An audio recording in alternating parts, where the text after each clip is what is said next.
Hi everyone, इस video में हम रेंज ऑफ रेशनल एक्सप्रेशन का एक क्वेश्चन देखेंगे। इसमें क्या कह रहा है कि अगर x रियल नंबर होगा तो एक fx दिया हुआ है, एक gx दिया हुआ है, दोनों क्वाड्रेटिक अपॉन क्वाड्रेटिक है। दोनों का मैक्सिमम वैल्यू पूछ रहा है, fx इंटू जी एक्स, जी एक्स की पावर fx, fx का मैक्सिमम और gx की पावर fx का मैक्सिमम। तो हम इंडिविजुअली दोनों का रेंज पहले निकालते हैं। तो fx क्या है हमारा, x square plus 4x plus 3 है upon x square plus 7x plus 14 है। रेंज निकालने के लिए सबसे पहले y करते थे इक्वल टू, फिर क्रॉस मल्टीप्लाई करते थे तो आता था x square plus 4x plus 3 बराबर एक्स स्क्वायर वाई से मल्टीप्लाई होगा, 7x वाई से मल्टीप्लाई होगा और 14y से मल्टीप्लाई होगा। इसके बाद एक्स स्क्वायर कॉमन लेंगे, आएगा y माइनस 1, फिर x कॉमन लेंगे, आएगा 7y माइनस 4, फिर आएगा 14y माइनस 3 बराबर 0। तो ये क्वाड्रेटिक एक्सप्रेशन दिख रहा है। अब क्या करते थे, इस क्वाड्रेटिक का जो a होता है वो क्या है, y माइनस 1। वो जब जीरो हो जाए, तो जब y माइनस 1 जीरो हो रहा है मतलब y क्या है, 1 है। तो उस समय देखते हैं कि कोई x एग्जिस्ट कर रहा है, तो x square into zero, y 1 है तो 7 माइनस 4 3 हो गया, 3x, 14 माइनस 3 11 हो गया। तो x क्या होगा, -11/3 है, यानी y 1 हो सकता है। अब जब a not equal to zero हो, मतलब y माइनस 1 जब जीरो नहीं हो, तब क्या करेंगे, यानी y 1 नहीं हो तो तब x रियल नंबर दिया हुआ है चूंकि क्वेश्चन में, और a क्वाड्रेटिक का a जीरो नहीं है तो d क्या होगा, ग्रेटर देन जीरो होगा। तो इसका d क्या होता है, 7y माइनस 4 का square minus 4 into 14y minus 3 into y minus 1 greater than zero हो गया। 7y का माइनस 4 का होल स्क्वायर क्या होगा, 49y square plus 16 minus 56y minus 14y into y हो गया 14y स्क्वायर, और बाहर बैठा हुआ है 4 तो हो गया 56y square, minus 3 into minus 1 हो गया प्लस 3, और बाहर बैठा है माइनस 4 तो 12 हो गया। 14y into minus 1 minus 14y हो गया, और minus 3 into y minus 3y हो गया, यानी माइनस 17y हो गया, और बाहर बैठा है माइनस 4 तो 68y हो गया। यहाँ तक सही है। 49y स्क्वायर में से 56y स्क्वायर घटाएंगे, माइनस 7y स्क्वायर आएगा, माइनस 56 प्लस 68 12y हो जाएगा, और 16 में से 12 चला गया तो 4 हो गया। माइनस से मल्टीप्लाई करते हैं तो 7y square minus 12y minus 4 क्या हो गया, लेस देन और इक्वल टू 0 हो गया। तो ये क्वाड्रेटिक को फैक्टराइज करते हैं तो 7y square minus 14y plus 2y minus 4 हो जाएगा। तो 7y plus 2 into y minus 2 आ गया। यहाँ तक सही है।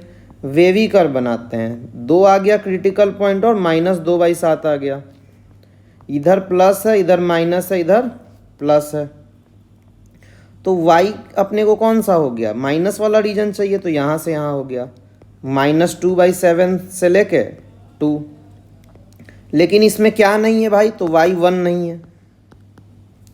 अब देखिए यहाँ से y 1 आया था और यहाँ से y 1 नहीं है, तो दोनों को जब मिलाएंगे तो हमारा आंसर क्या हो जाएगा, -2/7 से 2 हो जाएगा।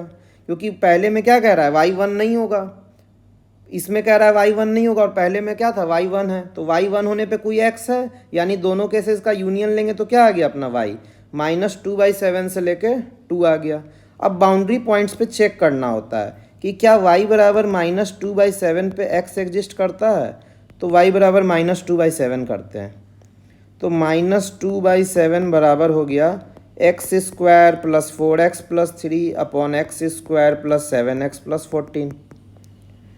तो क्रॉस मल्टीप्लाई करते हैं तो -2x square minus 14x minus 28 बराबर हो गया 7x square plus 28x plus 21। 7 और 2 मिलके 9 हो गया, 28 और 14 मिलके 42 हो गया, और 28 और 21 मिलके 49 हो गया। यहाँ तक सही है।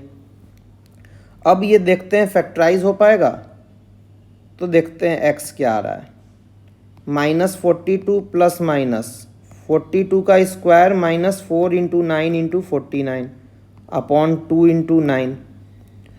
तो 42 है यहाँ पर और यहाँ 49 है, तो 42 में से हम क्या जानते हैं, 7 स्क्वायर इंटू 6 स्क्वायर लिख सकते हैं, और 7 स्क्वायर इंटू 36 हो गया।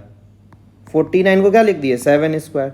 तो क्या दिख रहा है, ये भी 7 स्क्वायर इंटू 6 स्क्वायर है, ये भी 7 स्क्वायर इंटू 6 स्क्वायर, तो कैंसिल हो गया।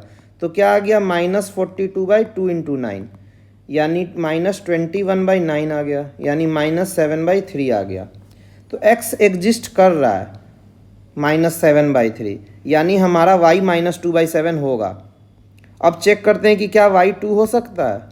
तो y 2 होने पे देखते हैं क्या x आ रहा है real, x square plus 4x plus 3 upon x square plus 7x plus 14। अब देखते हैं 2 से क्रॉस मल्टीप्लाई करते हैं तो 2x square plus 14x plus 28 बराबर x square plus 4x plus 3।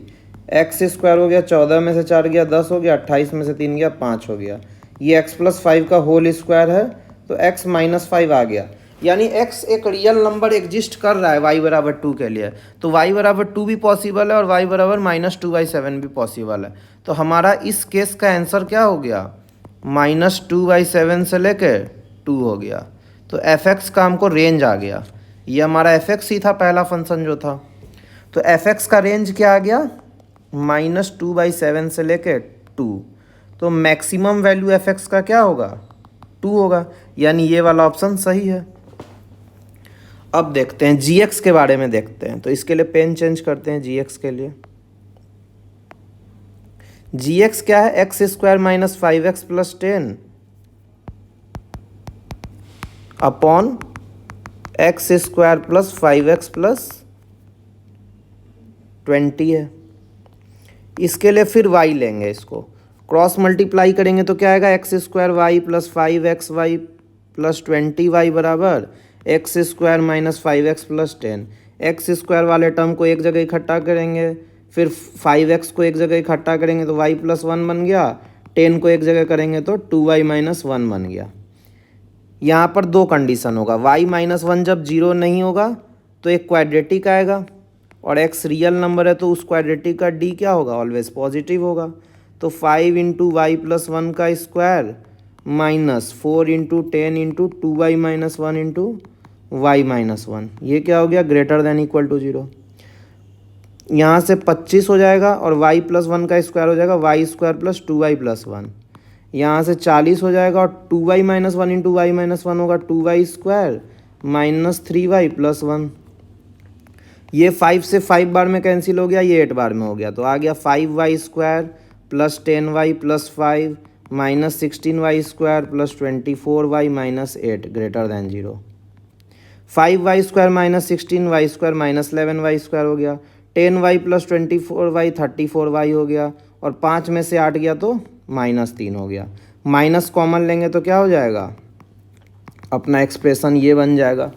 अब इसको फैक्टराइज करते हैं, तो ये भी फैक्टराइजेबल है इजीली। तो ये अपना बन गया 11y minus 1 into y minus 3 आ गया। जब वेवी कर्व बनाएंगे यहाँ 3 करेंगे, यहाँ 1/11 करेंगे, इधर पॉजिटिव निगेटिव और इधर पॉजिटिव। अपने को कौन सा रीजन चाहिए, लेस देन 0। तो y क्या निकल के आ जाएगा, 1/11 से 3। लेकिन क्या नहीं होगा भाई, बोल रहा है 1 नहीं होगा। लेकिन जब y माइनस 1 0 होगा तब चेक करते हैं क्या रियल x है।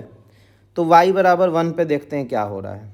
y बराबर 1 पे ये टर्म 0 हो गया तो 0 into x square plus y बराबर 1 पे ये हो गया 2 इंटू 5 10x प्लस y बराबर 1 पे हो गया 2 माइनस 1 10, यानी x क्या है, -1 है। तो x रियल नंबर एग्जिस्ट कर रहा है, यानी y 1 होगा। तो जब दोनों केसेस को मिलाएंगे तो हमारा फाइनल आंसर क्या बन जाएगा, 1/11 से 3 बन जाएगा। अब लेकिन क्या करना होगा, बाउंड्री पॉइंट्स पे चेक करना होगा। तो देखते हैं जब y बराबर 1/11 हो रहा है तो कोई दिक्कत है क्या। तो 1/11 बराबर होगा x square minus 5x plus 10 upon x square plus 5x plus 20। 11 multiply करते हैं तो हो गया 11x square minus 55x plus 110 बराबर x square plus 5x plus 20। 10x square minus 60x plus 90 बराबर 0 हो गया। 10 कॉमन लेंगे तो x square minus 6x plus 9 0 हो जाएगा। ये x माइनस 3 का होल स्क्वायर है, तो x 3 है, यानी एक रियल नंबर एग्जिस्ट कर रहा है, यानी y बराबर 1/11 होगा। अब y बराबर 3 पे चेक करते हैं, तो 3 बराबर हो गया x square minus 5x plus 10 upon x square plus 5x plus 20। तो क्या आ जाएगा 3x square plus 15x plus 60 बराबर x square minus 5x plus 10। 3x square में से एक्स स्क्वायर घटाएंगे 2x स्क्वायर, 15 में से 5 जाएगा तो ऐड हो जाएगा 20x, 60 में से 10 गया 50, x square plus 10x plus 25 बराबर 0 हो गया। ये क्या है, x प्लस 5 का होल स्क्वायर है, तो x बराबर क्या आ गया -5, यानी रियल x एग्जिस्ट कर रहा है तो y बराबर 3 भी हो सकता है। यानी जो gx आ गया अपना, gx का रेंज क्या आ गया 1/11 से लेके 3 आ गया। अब इसको यहाँ उठा के रख देते हैं, gx क्या आ गया अपना 1/11 से लेके 3 आ गया। तो पहला जो ऑप्शन है वो क्या पूछ रहा है कि एफ एक्स इंटू जी एक्स का ग्रेटेस्ट वैल्यू क्या होगा, तो जब दोनों अपने ग्रेटेस्ट पे होगा तभी आएगा, तो 2 गुने 3 पे होगा यानी 6 पे आना चाहिए, लेकिन क्या रहा है 5, तो ये गलत ऑप्शन हो गया। अब क्या कह रहा है कि greatest value of g x की पावर एफ एक्स, तो देखिए जी एक्स की पावर एफ एक्स का ग्रेटेस्ट कब होगा, जब जी एक्स अपने मैक्सिमम पे और एफ एक्स भी अपने मैक्सिमम पे हो, यानी 9 हो गया। तो ये वाला ऑप्शन सही है, यानी ये अगर 9 सही हो गया तो 8 नहीं होगा, तो इसका आंसर क्या बन गया, बी सी बन गया।